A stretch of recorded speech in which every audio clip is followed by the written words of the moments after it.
je me suis concentrée uniquement sur mon fils et moi. Parce que la situation était très dure d'être rejetée par un établissement scolaire quand on a 14 ans, parce qu'on est homosexuel, en France.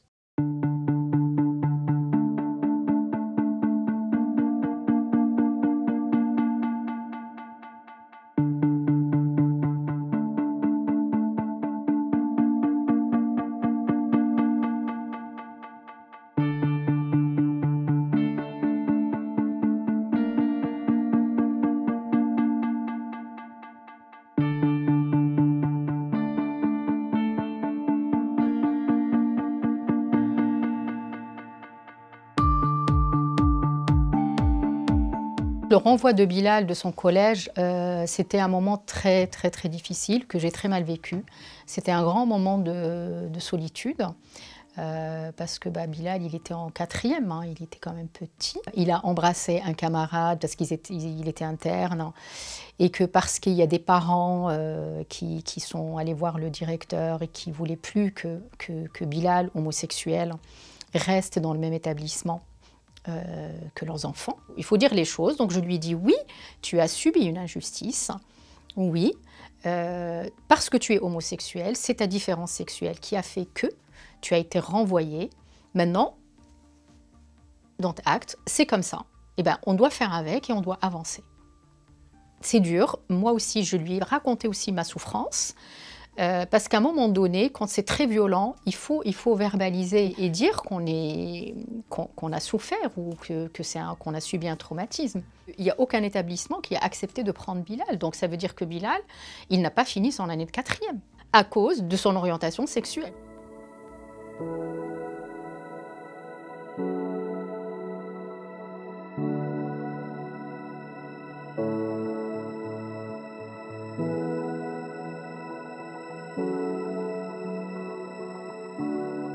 On était posés le dimanche matin et je disais à mes enfants, oubliez que je suis votre maman, on est juste 3 êtres humains et on va parler et dites-moi tout ce qui vous passe par la tête. Vous avez le droit de me poser toutes les questions et je me dois de vous répondre de façon sincère.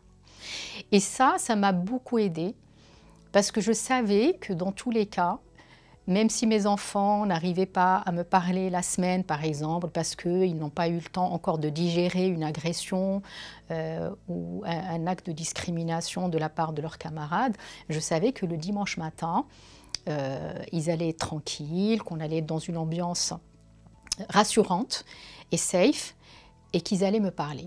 Taha, surtout Taha, l'aîné, il était attaqué parce qu'on lui disait « t'as des cheveux de mouton ». Bon, ok, c'est quand même violent hein, pour un gamin de 12 ans, de 11 ans d'entendre ça, sur la couleur de sa peau. Et ce que j'essayais de faire, c'est de garder vraiment le contact avec les enfants parce que j'avais ma crainte, c'était que je ne sache pas ce qui se passe à l'école, qu'ils intériorisent et que ça ressorte à l'âge de 40 ans de façon complètement...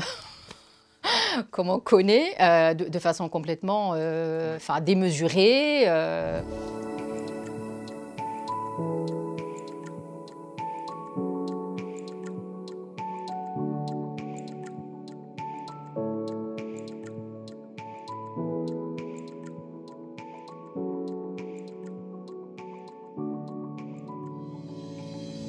La vague du cyberharcèlement de l'Eurovision, là on est allé dans des niveaux encore très...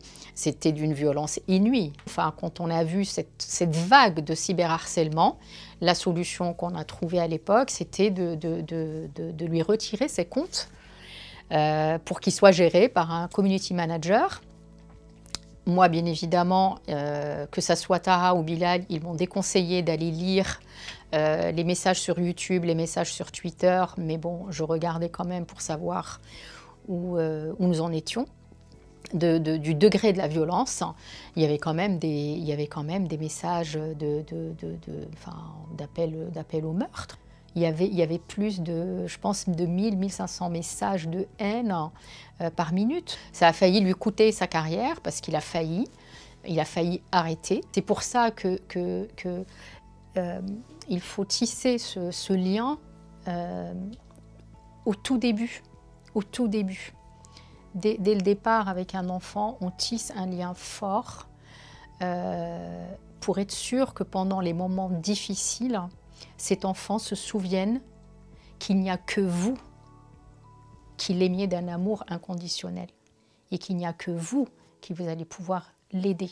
Et j'espère que ce lien va encore me sauver de situations complexes. J'espère qu'on n'aura plus de situations complexes, mais si elles venaient à se présenter.